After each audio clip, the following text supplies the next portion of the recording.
नमस्कार, मी मधुरा. हितगुज या आमच्या खास कार्यक्रमात आपलं स्वागत. आज आपण हितगुजमध्ये चर्चा करणार आहोत वंध्यत्व निवारण आणि IVF उपचार या विषयावर. सध्या वंध्यत्वाचं प्रमाण वाढतंय आणि ह्यावर अत्याधुनिक उपचार पद्धती देखील उपलब्ध आहेत. या उपचार पद्धतींमध्ये काळानुरूप बदल होऊन ती अधिक यशस्वी होताना दिसतात आणि ह्याच उपचार पद्धतींमधील ॲडव्हान्स ट्रीटमेंटविषयी तसंच वंध्यत्वाच्या कारणांविषयी आपण वेध घेणार आहोत. आणि आपल्या या विशेष कार्यक्रमात सहभागी झालेले आहेत वंध्यत्व निवारण तज्ज्ञ, Ankur fertility and Cloudnine hospital Pune इथल्या IVF सल्लागार डॉक्टर वैशाली चौधरी, तसंच Bhide hospital and test tube baby centre Pune इथल्या IVF सल्लागार आणि स्त्रीरोग तज्ज्ञ डॉक्टर मंजिरी भिडे वेंसरकर आणि रुबी हॉल क्लिनिक पुणे इथले स्त्री पुरुष वंध्यत्व तज्ज्ञ डॉक्टर तेजस गुंडेवार. चर्चेला सुरुवात करण्यापूर्वी मी तिन्ही तज्ज्ञांचं आमच्या स्टुडिओमध्ये स्वागत करते. नमस्कार डॉक्टर. नमस्कार. नमस्कार. नमस्कार. आज आपण IVF उपचार पद्धतींविषयी विस्तृत चर्चा करणार आहोत. चला तर मग चर्चेला सुरुवात करूया. डॉक्टर वैशाली, तुम्हाला पहिला प्रश्न आहे की वंध्यत्व म्हणजे नेमकं काय आहे? पुरुष आणि स्त्रियांमधलं वंध्यत्व म्हणजे काय, याबद्दल काय सांगाल? जेव्हा एखादं दाम्पत्य प्रेग्नन्सीसाठी प्रयत्न करतायत नॅचरली आणि 1 वर्ष होऊन जातं पण तरी सुद्धा त्यांना प्रेग्नन्सी राहत नाहीये, तर अशा वेळेला आपण त्यांना वंध्यत्व आहे असं म्हणतो. आता ह्याच्यासाठी बरीच कारणं असू शकतात. स्त्रियांमधले जे वंध्यत्व आहे त्याच्यामध्ये जास्ती करून आपण पाहतो की स्त्रीबीज ची निर्मिती जी आहे ती व्यवस्थित होत नसते, त्यांची पाळी अनियमित असते. हा एक कॉमन प्रॉब्लेम दिसतो. ओबेसिटी हा एक प्रामुख्याने प्रॉब्लेम आजकाल आम्हाला दिसतो. आणि उशिरा लग्न झाल्यामुळे किंवा उशिरा प्रेग्नन्सी ट्राय करतात म्हणून त्या स्त्रीबीज जे आहेत त्यांची पोटेन्शियल जे आहे गर्भ तयार करण्याचं ते सुद्धा कमी पडतं. आणि बाकी इतर प्रॉब्लेम्स आहेत, जसं काही फायब्रॉइड्स होऊ शकतात किंवा गर्भनलिका किंवा फॅलोपियन ट्यूब्स आपण ज्या म्हणतो त्या ब्लॉक होऊ शकतात. तसेच आपण पाहिले पुरुषांमध्ये सुद्धा आपण पाहतो की जे स्पर्म्स आहेत किंवा शुक्राणू आहेत त्यांचं प्रमाण कमी असतं. कधी कधी सेक्शुअल प्रॉब्लेम्स हा सुद्धा प्रॉब्लेम असू शकतो.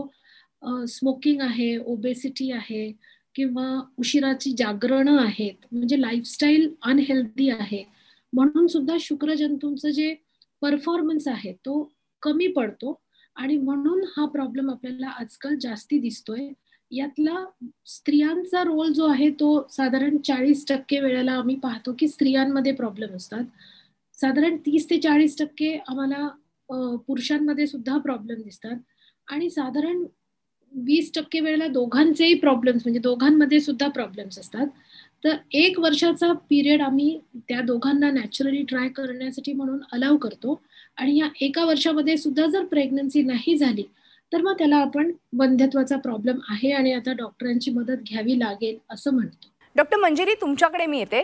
डॉक्टर, खरं तर पुरुष आणि स्त्रीच्या फर्टिलिटी किंवा प्रजनन क्षमतेवरती कोणत्या गोष्टींचा खास करून प्रभाव पडतो, याबद्दल काय सांगाल? आता सगळ्यात पहिली गोष्ट म्हणजे ज्या स्त्री पुरुषांना नैसर्गिकदृष्ट्या गर्भधारणा राहत नाही त्यांना आपण कृत्रिमरित्या गर्भधारणा राहण्यासाठी आपण कृत्रिम वंध्यत्वाचे प्रकार करतो. पण ज्या वेळेला गर्भधारणा राहत नाही त्यावेळेला बऱ्याच वेळेला नेमकं कारण काय आहे, म्हणजे स्त्रियांमध्ये दोष आहे का पुरुषांमध्ये दोष आहे, हे पाहण्यासाठी आपण अनेक प्रकारचे रक्ताचे तपास आणि काही सोनोग्राफी आणि पुरुषांची शुक्राणूची तपास करतो. आणि त्यावेळेला आपल्याला नेमकं कारण काय आहे की गर्भधारणा का राहत नाही हे आपल्याला सापडवल्यानंतर आपल्याला योग्य प्रकारे ट्रीटमेंट ही करता येते. आता जर प्रामुख्याने आपण बघितलं की कारण काय आहेत, तर स्त्रियांमध्ये बऱ्याच वेळेला प्रजनन शक्ती, गर्भाशयाच्या पिशवी जवळील जे अंडकोश असतात त्यांच्यामध्ये कार्यक्षमता, स्थूलता, PCOD, हॉर्मोनल इम्बॅलन्स किंवा इतर एंडोमेट्रियोसिस सारख्या गुंतागुंतीच्या आजारामुळे बऱ्याच वेळेला त्यांची प्रजनन क्षमता कमी झालेली असते. याचबरोबर गर्भनलिका काही वेळेला TB सारख्या आजारामुळे सुद्धा बंद असू शकतात किंवा गर्भाशयाच्या पिशवीतल्या आतल्या कोशाला पडदा, गाठ असे काही वेळेला अगदी जन्मजात आजार सुद्धा आम्हाला नंतर माहिती पडतात ह्या पेशंटचं सखोल रोगनिदान आणि तपास केल्यानंतर. पुरुषांमध्ये सुद्धा शुक्राणू कमी असणं किंवा शुक्राणूची हालचालाची प्रमाण कमी असणं असे काही कारणांमुळे नैसर्गिक गर्भधारणा राहत नाही आणि मग त्यावेळेला वंध्यत्वाचा त्रास या दाम्पत्यांना दिसून येतो. आता आपण प्रजनन क्षमतेवरती कोणत्या गोष्टींचा प्रभाव पडतो ह्याबद्दल जाणून घेतलं. मात्र मला डॉक्टर तेजस गुंडेवार यांच्याकडे यायचं आहे. डॉक्टर तेजस, फर्टिलिटी डॉक्टरांचा नेमका सल्ला कधी घ्यावा हे बऱ्याचदा ह्या जोडप्यांना कळत नाही, तर ह्याबद्दल काय सांगाल? ओके, सो बेसिकली असं आहे की जर फिमेल एज म्हणजे फिमेल पार्टनरचं वय 35 पेक्षा कमी असेल तर या केसेसमध्ये 1 वर्षानंतर, लग्नाच्या 1 वर्षानंतर जर अनप्रोटेक्टेड इंटरकोर्स होत असेल आणि रेग्युलर इंटरकोर्स होत असेल तर 1 वर्षानंतर जर प्रेग्नन्सी नाही राहिली तर जोडप्यांनी फर्टिलिटी डॉक्टरला बघायला पाहिजे. आणि समज जर female partner age is more than 35 years of age, तर इन दिस केसेस 6 महिन्यानंतर, 6 महिने ट्राय केल्यानंतर जर प्रेग्नन्सी नसेल तर जोडप्यांनी फर्टिलिटी डॉक्टरला बघायला पाहिजे. करेक्ट. असे पण केसेस असतात की फॉर एक्झाम्पल पिरियड्स रेग्युलर येत नाही, म्हणजे मासिक पाळी रेग्युलर येत नाहीये, किंवा गर्भनलिकेमध्ये दोष आहे, किंवा एंडोमेट्रिओसिसचा प्रॉब्लेम आहे, या तर पुरुषांमध्ये संबंध ठेवण्यामध्ये काहीतरी दोष आहे पुरुषांमध्ये किंवा स्त्रीमध्ये. या केसेसमध्ये आय थिंक 1 वर्ष वेट करायची गरज नाहीये आणि या केसेसमध्ये डॉक्टरांना लवकर भेटायला पाहिजे आणि लवकर फर्टिलिटी डॉक्टरची अपॉइंटमेंट घ्यायला पाहिजे. डॉक्टर वैशाली, आपण पुन्हा एकदा तुमच्याकडे येऊया, कारण वंध्यत्वाचा त्रास होत असेल तर तुम्ही कोणत्या लक्षणांचा विचार करता त्याविषयी. आम्ही आमच्याकडे जेव्हा असे दाम्पत्य येतात तर आमची सुरुवात अगदी त्यांची, म्हणजे फॉर एक्झाम्पल स्त्रियांच्या बद्दल जर चौकशी करायची झाली तर त्यांची पाळी कशी येते, नियमित आहे का, किंवा त्यांचं मुख्य म्हणजे वय काय आहे, किती वर्षांपासून ते प्रेग्नन्सीसाठी ट्राय करतायत आणि आतापर्यंत त्यांनी बाकीच्या पण काही तपासण्या केल्या आहेत का, या सगळ्या गोष्टींचा विचार करून मग आम्ही ठरवतो की यांच्यासाठी कोणती उपचार पद्धती ठीक राहील. मी म्हटल्याप्रमाणे बऱ्याच वेळेला सेक्शुअल प्रॉब्लेम हा अगदी बेसिक प्रॉब्लेम पण असतो आणि त्याला काउन्सिलिंगची गरज सुद्धा बऱ्यापैकी जाणवते. म्हणजे तसा अनाटॉमिकल किंवा फिजिओलॉजिकल प्रॉब्लेम काही नसतो, फक्त सायकोलॉजिकल थोडेसे प्रॉब्लेम्स असतात. तर त्याचं सुद्धा आम्हाला थोडंसं काउन्सिलिंग आणि विचारपूस करावी लागते. आणि पुरुषांसाठीची ज्या काही बेसिक तपासण्या आहेत, जसं की वीर्याची तपासणी होते आणि त्या तपासणीमध्ये बऱ्यापैकी जर नॉर्मल आले रिपोर्ट्स तर पुढे काही फार त्यांच्यासाठी करावं लागत नाही. या उलट स्त्रियांसाठी मात्र बऱ्याचशा तपासण्या असतात. स्त्रीबीज तयार होतंय का, गर्भपिशवीचं अस्तर तयार होतंय का, आणि सोनोग्राफी करावी लागते. कधी कधी गर्भनलिका ब्लॉक आहेत का पाहण्यासाठी लॅप्रोस्कोपी सुद्धा करावी लागते. तर ह्या सगळ्या तपासण्या आपल्याला बऱ्यापैकी करून मगच पुढे जाता येतं की आता यांची उपचार पद्धती काय करावी. तसंच IVF उपचाराबद्दलचे सर्वसामान्य गैरसमज कोणते आहेत आणि उपचारांबद्दल लोकांच्या मनात असलेले गैरसमज तुम्ही दूर केलेत तर त्याविषयी काय सांगाल? हो, IVF बद्दल आय ॲग्री, खूप गैरसमज असतात आणि भीती पण असते मनामध्ये. तर मी बरेच गैरसमज आहेत पण 2-4 तुम्हाला जे कॉमनली मला दिसतात त्याच्याबद्दल सांगते.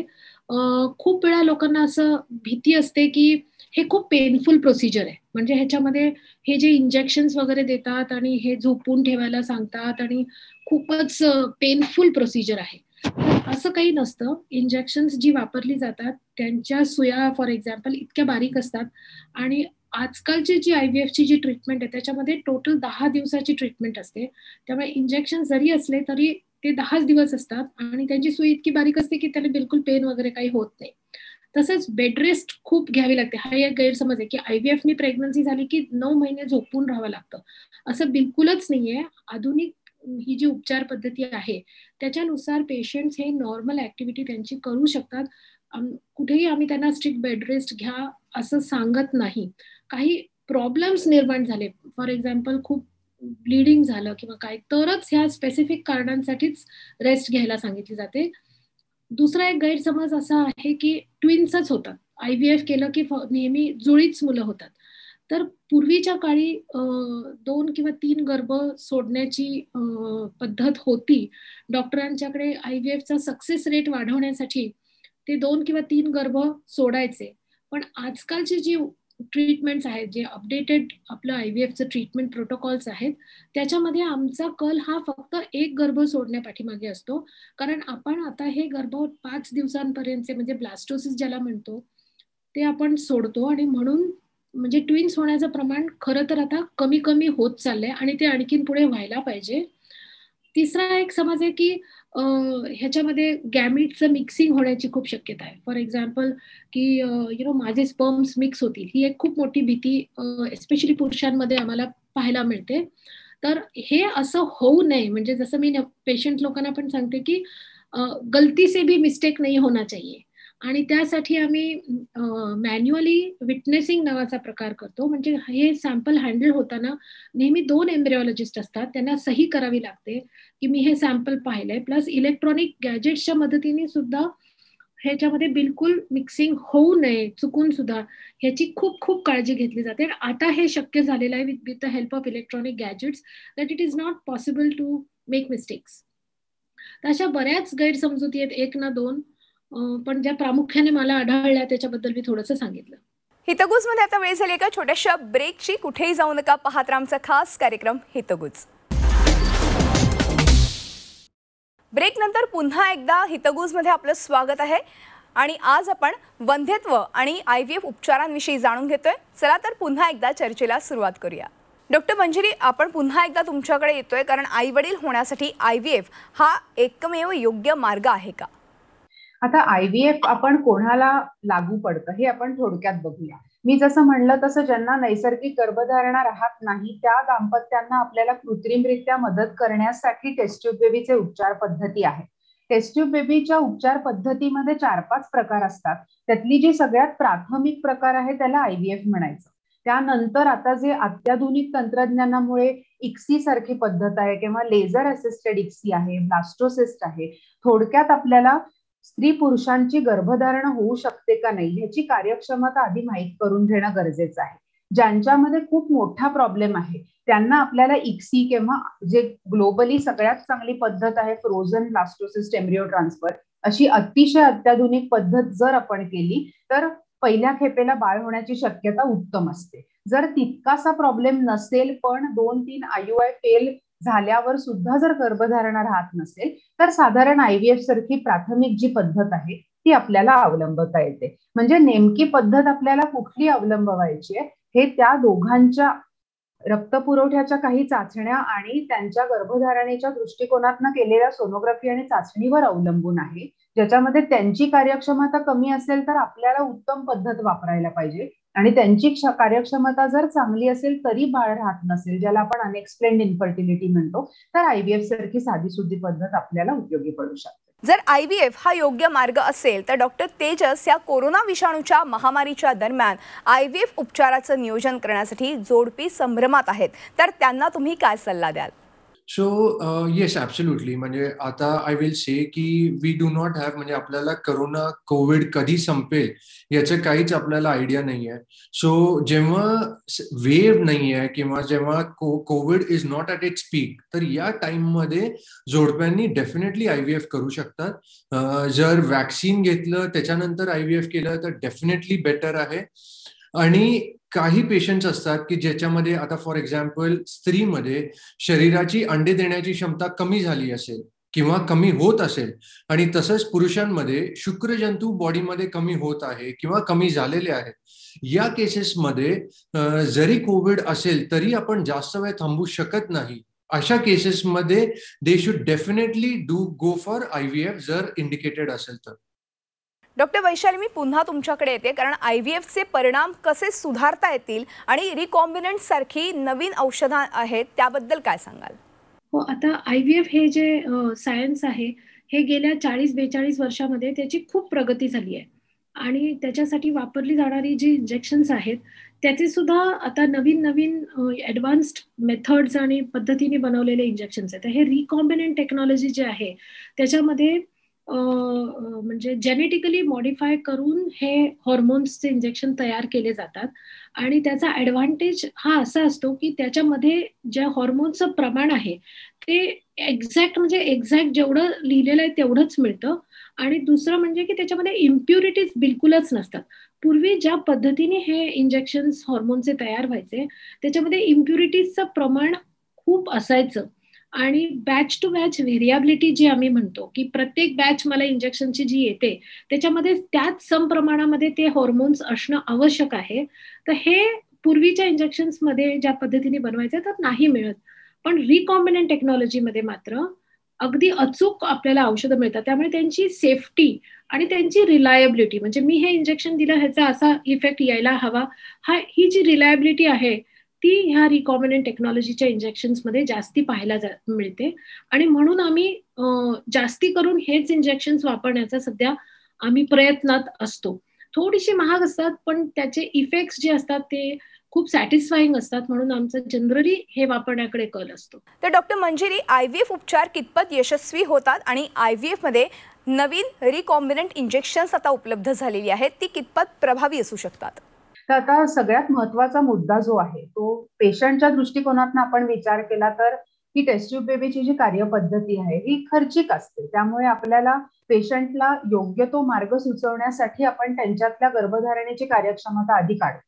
आता IVF सारख्या पद्धतीचा सक्सेस रेट हा जगात साधारण 30 ते 40% एवढा असतो. पण आपल्याला जर का सक्सेस रेट वाढवायचा असेल तर आपण ICSI नावाची जी रोबोटिक मायक्रो मॅनिप्युलेशन सिस्टम आहे ती वापरू शकतो, किंवा त्याला लेझरची मदत घेऊन आपल्याला उत्तम प्रकारचा गर्भ तयार होईल ह्या दृष्टिकोनातून आपण मदत करू शकतो, किंवा फ्रीजिंग आणि ब्लास्टोसिस टेक्नॉलॉजी ह्यानी हा जो सक्सेस रेट अगदी 30-40% आहे तो साधारण 60 ते 70% पर्यंत आपल्याला व्यवस्थिशीर देता येतो. त्यामुळे आपल्याकडे आधुनिक तंत्रज्ञान सगळं आहे, पण पेशंटला नेमकं कुठलं लागू पडणार आहे हे आपल्याला प्रत्येक पेशंटला व्यवस्थित सखोल तपास करून काही तपासण्या करून मग त्याप्रमाणे सुचवलेलं बरं.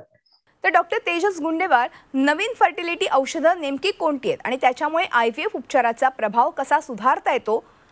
So right. सो मेल इन्फर्टिलिटीचा अर्थ असा आहे की पुरुषांमध्ये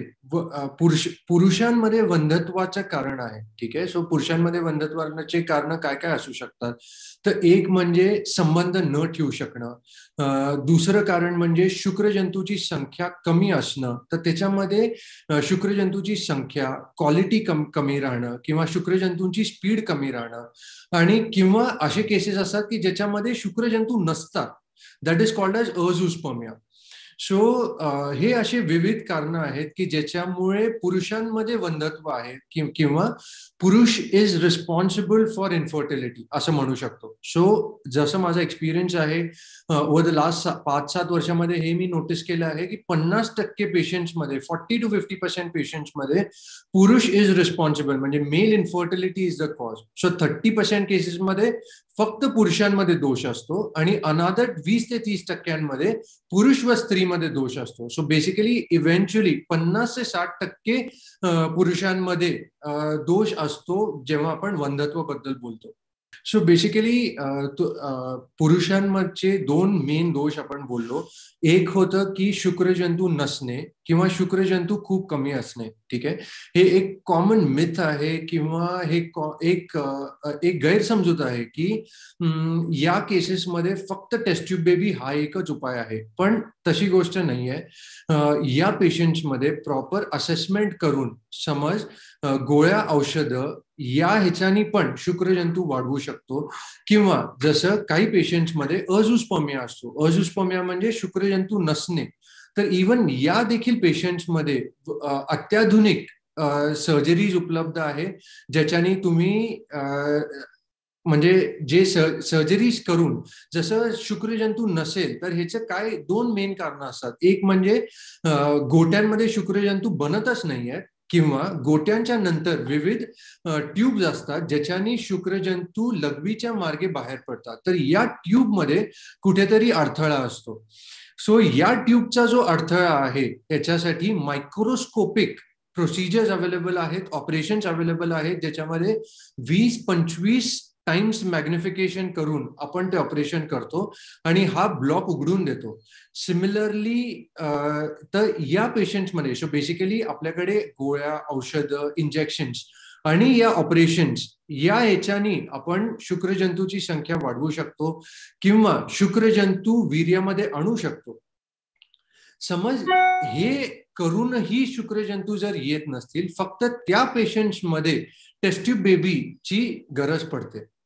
आता नवीन रिजनरेटिव्ह मेडिसिनचं फील्ड ओपन झालेलं आहे. सो बेसिकली इंट्राटेस्टिक्युलर म्हणजे गोट्यांमध्ये PRP किंवा स्टेम सेल याचं इंजेक्शन देऊन याची शुक्रजंतूंची संख्या वाढवणं आणि शुक्रजंतू पाण्यामध्ये म्हणजे वीर्यामध्ये बाहेर आणणं, हे पण या ट्रीटमेंट सुविधा पण उपलब्ध आहेत. तर एकूणच या कार्यक्रमामध्ये तुम्ही सहभागी झाल्याबद्दल तुमच्या सर्वांचे आभार. आज आपण IVF उपचारांविषयी अधिक माहिती जाणून घेतली. पुढील भागातही ह्याच विषयी आपण IVF डॉक्टरांकडून उपचार पद्धतींविषयी माहिती जाणून घेणार आहोत. तेव्हा पाहत राहा आमचा खास कार्यक्रम हितगुज.